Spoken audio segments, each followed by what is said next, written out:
In Papercraft, I often prefer my template to be in the format of a PDO because Pepakura, it prints in the best quality and it also provides instructions. So here I'll open up Pepakura Viewer 3. I'll show you how to navigate using my PC mouse.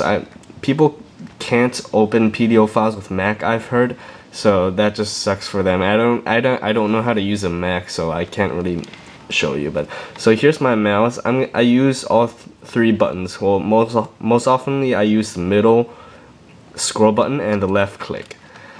To do this, you could turn them left and right up and down. I just press and click the left mouse button. To move it side to side, up and down, you press and hold the middle mouse button. So that's pretty helpful if you need to like zoom in somewhere and then move it around a little bit.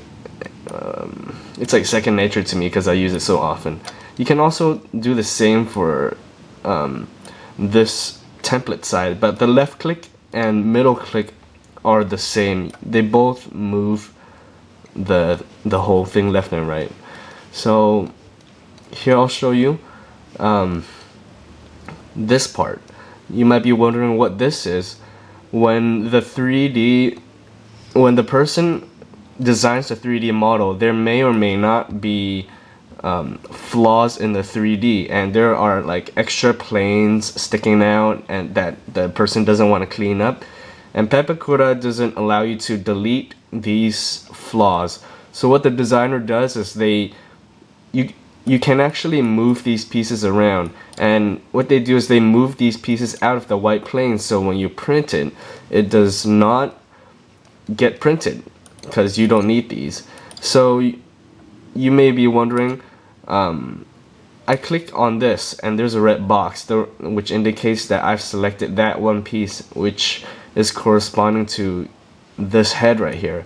And you may be wondering, why is the head not printed?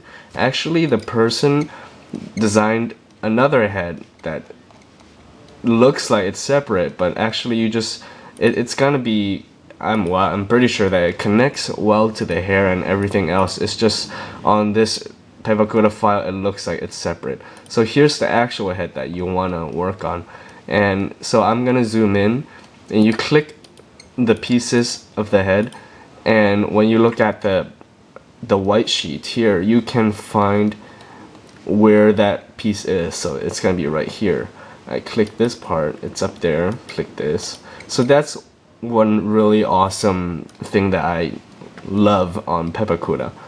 Let's see, anything else? Oh yes, so there's this 3-color box button right here.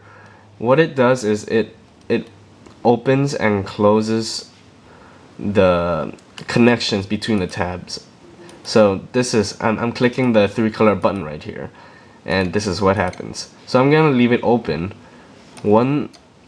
because I use it to figure out the orientation of confusing pieces. So like if you're trying to do the leg, let's see. So let's say you've worked on this part and your next piece is here. It may be confusing to figure out which way it goes. Like this line may be on the other side, or sometimes I do it backwards. But when you, well, it's kind of obvious here, but like you see on this piece, here's the opening right there. The next piece has the opening that connects to the previous opening. So I use that as a reference point, and if you do that, you'll never make the model backwards. And that has happened to me before, so yeah, Pepakura is very awesome for that. Anything else? Sorry, I take that back. I actually don't really use the right mouse button. All it does is open up this window, which I never use. I don't even know what that does. So yeah, that's all I really need, the left click and the middle button. And I use this opening and closing 3-box color thing all the time too. And yeah, that's all you need to figure out what piece goes where on a Pepakura file. I hope that was helpful.